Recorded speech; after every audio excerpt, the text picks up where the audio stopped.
I'd like to speak about my new mandate letter from the Prime Minister released publicly today. Improving this country's democracy means ensuring that political parties raise funds from the public in a more open and transparent manner. Federal fundraising laws today are strict. Corporations and unions are banned from making donations. There are maximum donation caps, and there are strict rules concerning lobbyists. The Prime Minister and our Cabinet follow these rules. We believe Canadians have a right to know, even more than they do now, about political fundraising, and we are taking action. Our government will introduce legislation to make political fundraising more open and transparent. If passed, it will apply to fundraising events attended by the Prime Minister, Cabinet ministers, party leaders, and leadership candidates. Notre gouvernement présentera un projet de loi table a bill financement politique on plus ouvert et transparent. to have a more transparent and open financing of the political parties. This, if adopted, it will apply to the financing or funding activities to which participate the Prime Minister, ministers, leaders of parties, and leaders or candidates to leadership races of different parties. These fundraising events cannot be private. They must be publicly advertised in advance. Anyone who wishes to contribute can attend. And just as important, these events must be transparent. Political parties and leadership campaigns will be required to promptly and publicly disclose information about the event after it occurs. Our government will also take steps to protect the integrity of Canada's democracy by defending the Canadian electoral process from hacking and cyber threats. If political parties were hacked or compromised, it could put our democratic system itself at risk. Political parties are vital democratic infrastructure. This will better protect Canadian democracy by assisting political parties protect themselves. We will ask the Communications Security Establishment to analyze and make public an assessment of the current risk of cyber hacking to Canada's political parties. This plan will enable us to better protect the Canadian democracy by helping political parties to protect themselves. We will ask the Centre of Security of Telecommunications to analyze and make public the assessment of the current risk of piracy, cyber piracy against the political parties. To share best practices on how to guard against hacking. Now, let me turn to the issue of electoral reform, an issue which has drawn legitimate and passionate debate. Our government is committed to improving this country's electoral system. We have already introduced legislation to repeal undemocratic elements of the previous government's Fair Elections Act. We remain committed to reviewing proper limits on how much political parties and third parties can spend between and during election campaigns. And we remain committed to bringing forward options to create a new independent commission to organize leaders' debates during elections. Last fall, the Chief Electoral Officer released a report containing recommendations on a wide range of election rules. That report is being studied by a committee of the House of Commons, and we await its recommendations. Our electoral system is foundational to our democracy. At its core is a question of how we, as Canadians, govern ourselves. Our government believes that time was needed to consult Canadians about this complex issue. Our view has always been clear. Major reforms to the electoral system, changes of this magnitude, should not be made if they lack the broad support of Canadians. Public consultations came in many forms. Members of Parliament were encouraged to hold town halls to hear the views of their constituents. My predecessor traveled throughout the country, visiting every province and territory to host similar town halls on behalf of the government.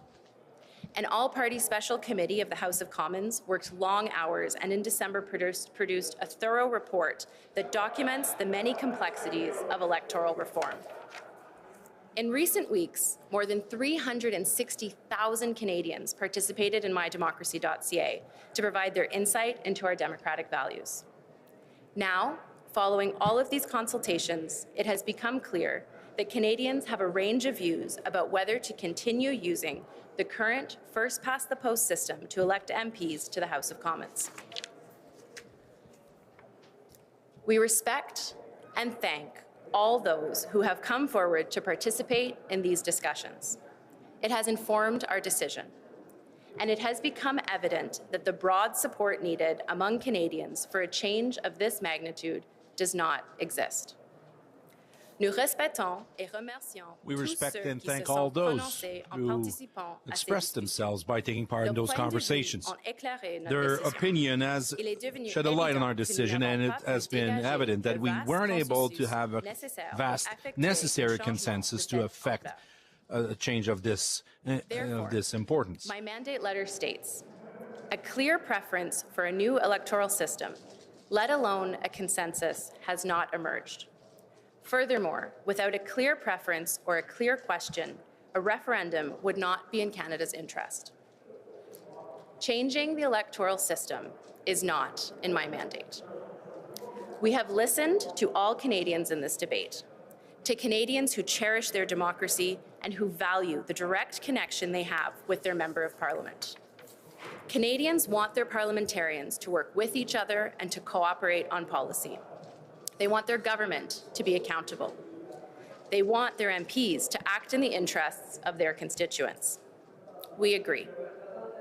My job is to strengthen and protect our democratic institutions and ensure they represent the values of Canadians. We are moving to accomplish that mandate. And with that, I'd be pleased to answer any questions.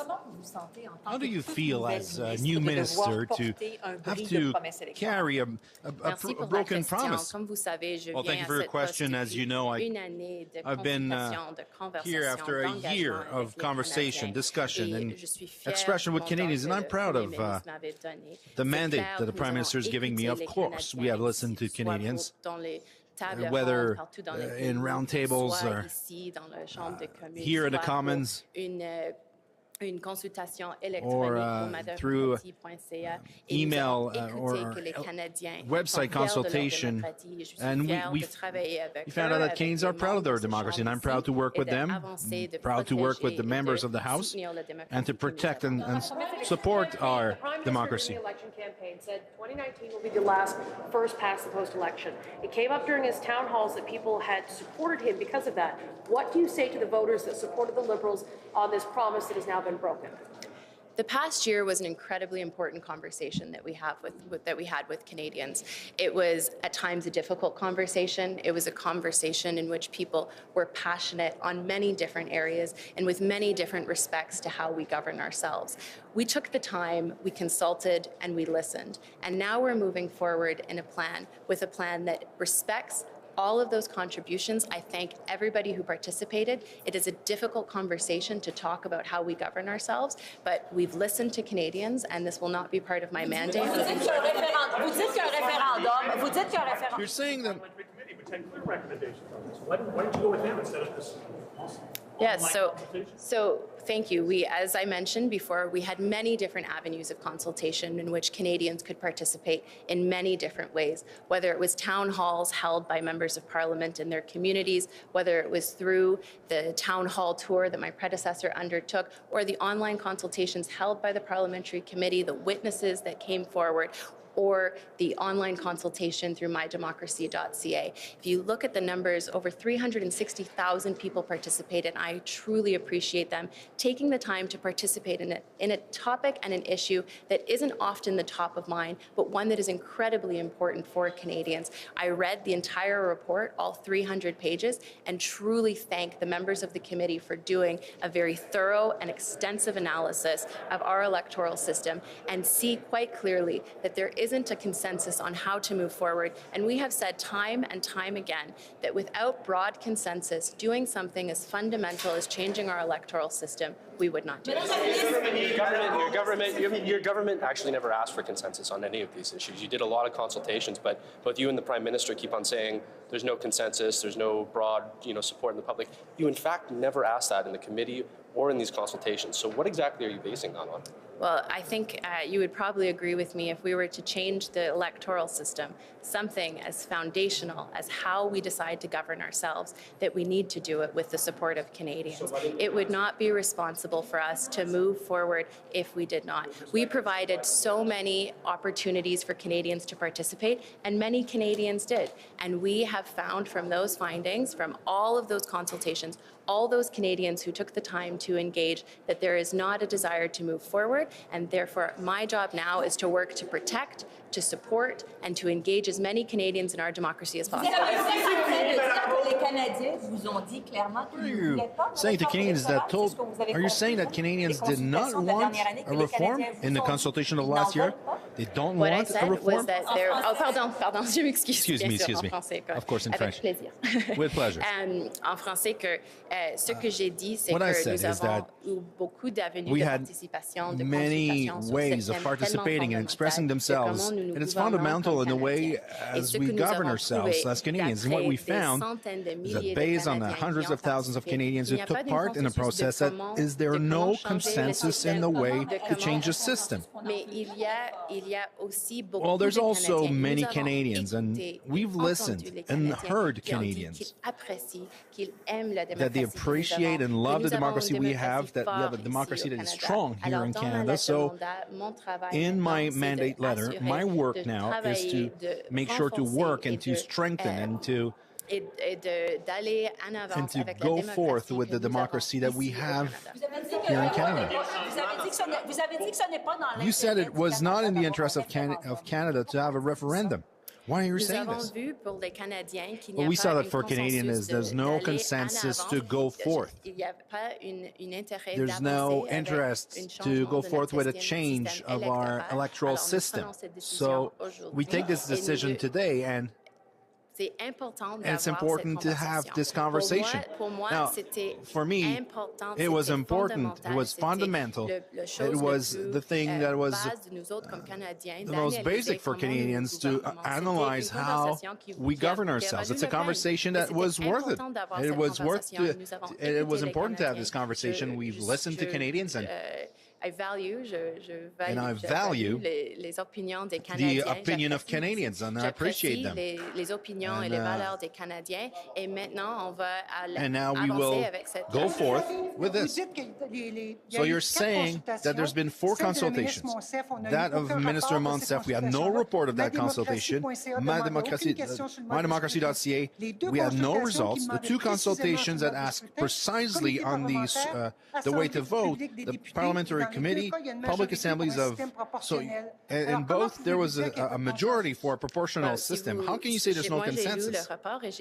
I've read the report. I've read the additional reports, and there's a difference between the parts on what was said in the report and the additional reports. Now, it's such a fundamental issue, and I trust that there's a mandate that I'll be working on, and I'm looking forward to work with Canadians and my colleagues here in the House. Did the Prime Minister make a mistake then? He was unequivocal in his saying that this would be the last election past the post. So is that a mistake? It was our responsibility to consult with Canadians. It was our responsibility to ask Canadians how they felt about this. It was our responsibility to ask them what the values they cherish are in our electoral system. And that's what we did over the past year. And we had an incredible conversation, at times a challenging one, at times a passionate one. But that's something that I'm grateful for, and I'm looking forward to moving forward on this file. Do you trust any election promises your government makes now, if you're going to break them?